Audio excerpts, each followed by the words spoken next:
Live at Camden Yards, I'm Sarah Perlman with masnsports.com, Roch Kubatko, and we're really reporting on this series, but overall, I want to look at the Orioles after a rough start, and I'll just start by asking you, Roch, because you have covered this team for a long time, you know the ins and outs of this ball club. Are you surprised by this kind of start? I really am, because I thought, well, the rotation is going to be better than it was. And rotation is what dragged them down so badly last year, the franchise worst 5.70 ERA. I'm thinking, adding Cobb, adding Cashner, having what we thought was going to be a much better Chris Tillman, at least on paper, they're going to be much better. I thought the bullpen was equipped to withstand the loss of Zach Britton. They're going to score runs, and they put a priority on improving the defense. Even though they moved Manny off a third, I still didn't think that was going to be that big a problem.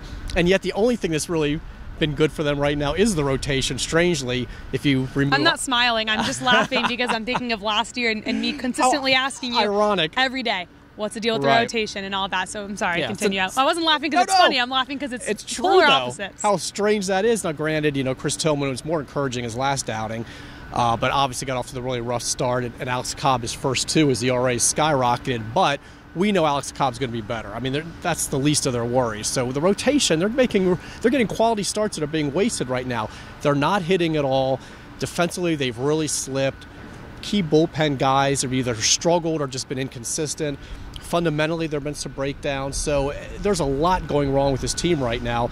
But maybe the encouragement is, well, the rotation is going to be better, and eventually the other things are going to fall into place, and they can get back in this thing. Yeah, let's be optimistic. I know. I'm trying the best that I can. We talk about the rotation. You mentioned Alex Cobb, who's off to a rough start. I mean, his first two outings for the Orioles have not been good, Roch. And I'd like to say that that's probably because he got a late start to spring training. Right. He stayed down there. He wasn't throwing a lot.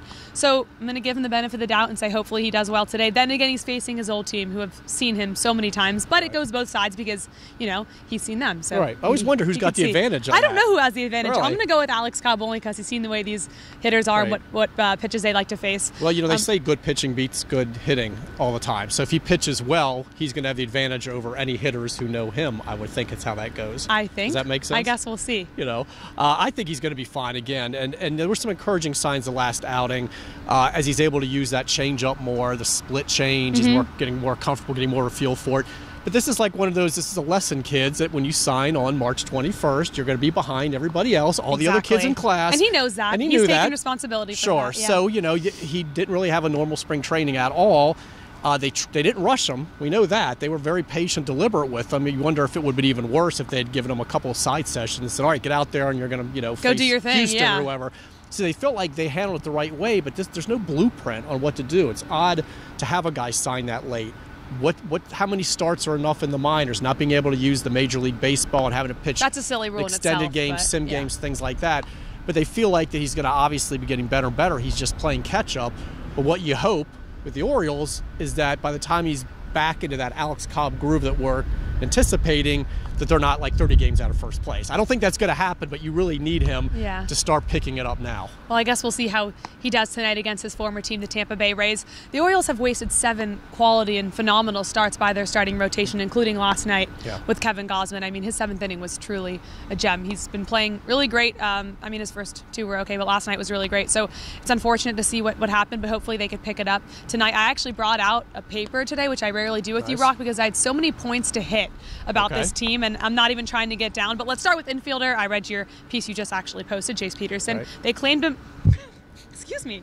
They claimed him off waivers from the New York Yankees. You should gel up more. It doesn't move. I totally should. Against off the New York Yankees. Your thoughts on him and why? Because Vielma's coming up, you said. Well, most likely. He was summoned to Baltimore, but it's always tricky. At first, I didn't know if that meant definitely Beckham on the DL, which we're anticipating with a groin injury, and Vielma gets officially recalled later today. If it was going to be a taxi squad type thing, if it was a just-in-case type thing, we want him here instead of in Norfolk in case Beckham does go on the DL. Well, they did claim Peterson, but he's not reporting until tomorrow.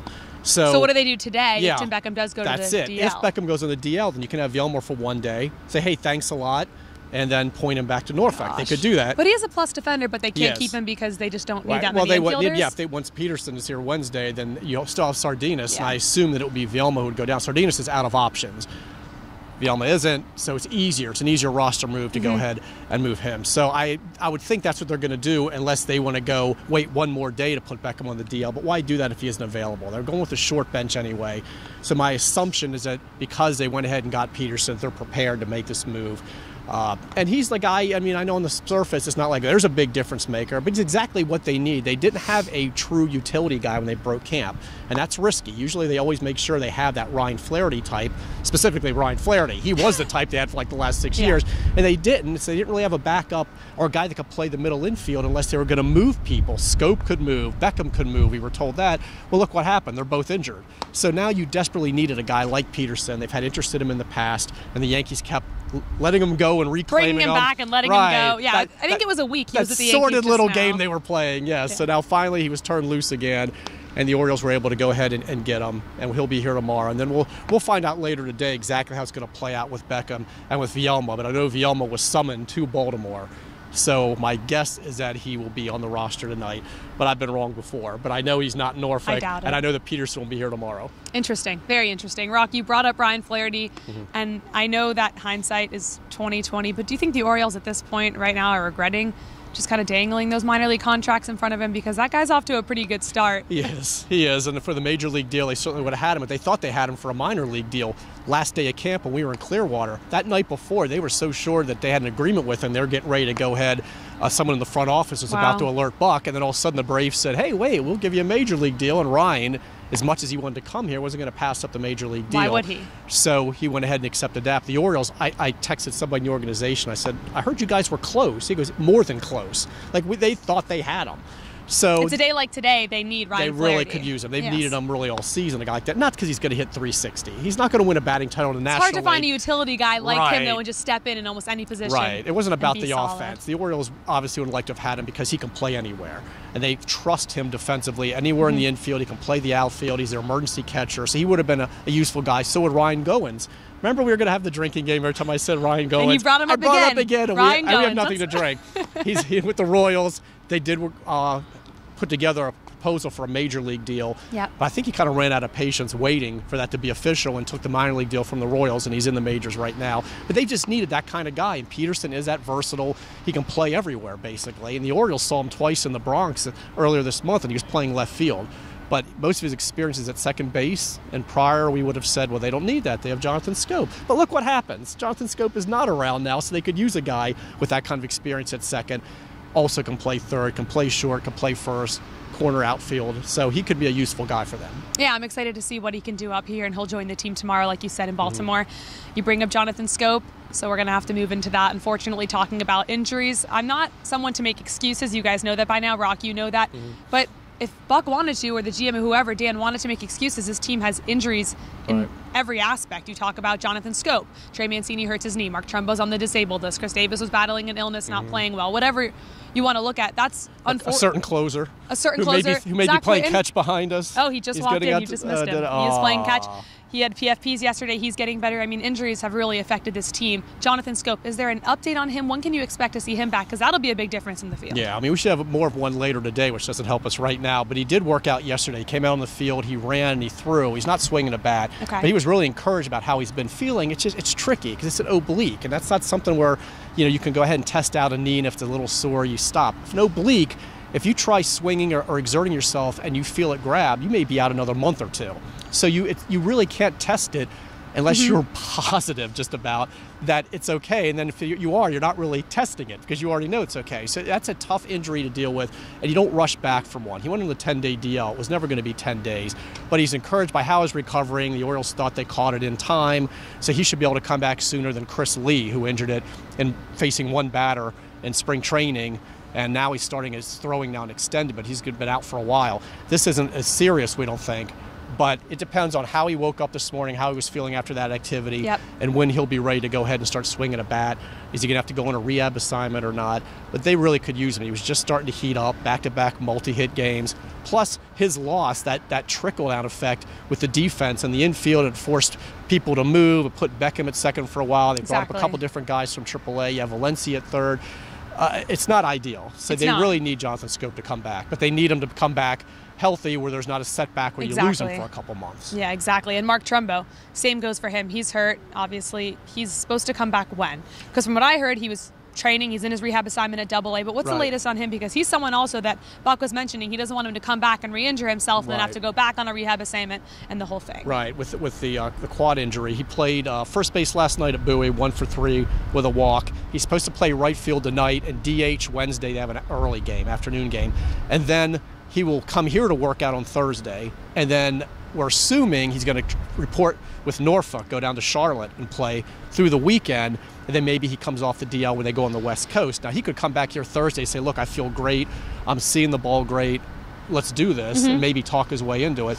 But you got to give him credit. He's a guy that they trust. If he's not feeling it, he's not going to pretend he is. That's why he played one game at Bowie on the 10th, and then they cut it short. He said, I'm just not ready yet to go all out, run full speed, because he's afraid he might blow it out and be gone for a while. So they trust Mark Trumbo to tell them honestly, if I'm ready, if I'm not ready, whatever. They're not worried about him trying to just man up and say, sure, put me in there, and then you end up losing him for a long period. And for fans saying, well, what's the big deal with Trumbo? He wasn't hitting last year. He did lead the majors in home runs the year before. And the way this offense is struggling, I would take my chances with a healthy Mark Trumbo DHing and see if maybe he can provide some sort of spark in the lineup. Sure. Yeah. Well, enough with the injuries. I can go on about Tim Beckham and Colby Rasmus and the whole nine, it's whatever. Depressing, it is depressing. I don't want to go into that. Trey Mancini should be back in the lineup tonight. That's a positive thing going on. He's not your typical leadoff guy, and I think that's what's interesting. Yesterday you saw Tim Beckham, and then, of course, he's injured, and we're not going to go into that. I told you we're not going into negative things.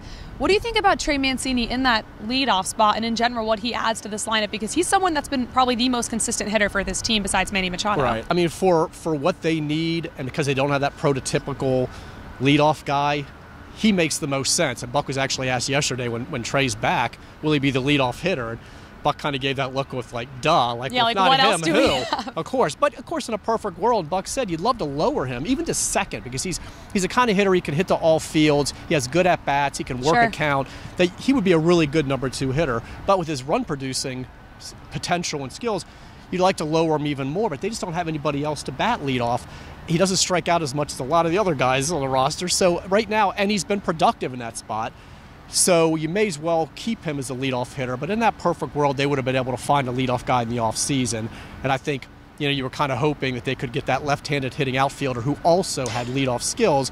Colby Rasmus wasn't that guy. Now he's hurt anyway. So it's kind of like, again, if not Trey, then who? You may as well go with him. He's the best equipped to do that on this club. Yes. But down the road, I don't think his future is necessarily as a leadoff guy. You hope at some point, whether it's Cedric Mullins, who's at Bowie right now, switch hitter, speed guy, or if it's somebody outside the organization next winter when you start looking, that they can find somebody who actually has leadoff skills. There aren't a lot of true leadoff guys anymore, but you would like to be able to lower Trey. Yeah, you would. Well, that could happen in the years to come. I do need to bring up Manny Machado, and I know this is a dramatic subject because I feel like post I read on your articles on masnsports.com and, of course, School of Roch. School of Roch. And, of course, on all the blogs in Baltimore, people talk about Manny Machado, and the main question right now is it time to shop Manny Machado? And listen, I know it's early, and there's 1/7, 1/6 of the season through. There's a lot of time, and the Orioles do need to get on a hot streak in order to keep him. But if there were a time to trade him before, every team knows that he needs to be traded by July, when they're really out of it, they're going to give way less prospects back. Is now the time? And I hate to ask you this so early. I know it's April, but to me, it almost seems like he's on a hot streak. This might be the most valuable he's going to be during the season, right? Well, they will stress to you that they were never shopping him. Remember at the winter meetings, they listened, but they weren't shopping him. Yes. So I think that's still the case where the phone can ring. They didn't block calls. I mean, if a GM wants to call Dan Duquette and say, hey, look, here's what we're willing to give, the Orioles will certainly consider it. They did that all through the offseason and spring training. They never got that offer. So if it's still not coming, so be it. Now, there is a line of thinking, and this was even back at the winter meetings, people were telling me in baseball that, you may get more from Manny Machado at the end of July. And my response was, well, I'm not trading him. How am I going to get anything? Yeah. And they were like, no, Roch, I'm talking about the Orioles. And I was like, oh, okay. Got it. But that happens. There are teams, when they're identified as contenders at that point, and they get a little desperate, and they're like, he is that last piece, they might be willing to give up more, as we saw teams do for Chapman and for Miller. But can you not look? You could look at it on the other side, like I was arguing, Roch, that right now, the Orioles aren't necessarily out of it, so they know there's, kind of more, I guess, leeway for the Orioles side compared to later when the Orioles are out of it hypothetically.